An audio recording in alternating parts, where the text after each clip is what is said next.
First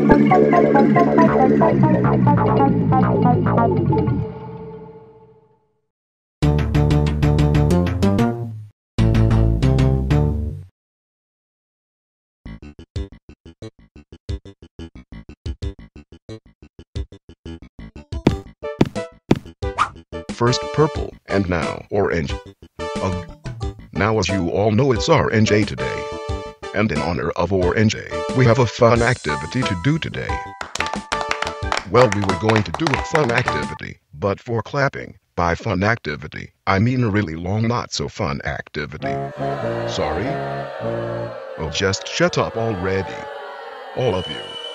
I'm warning you.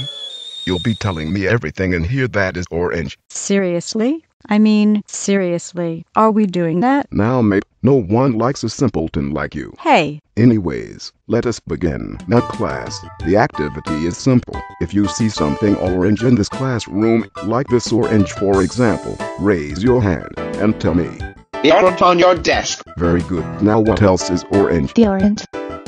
Anything other than the orange?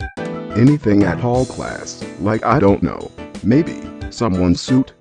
Those orange curtains.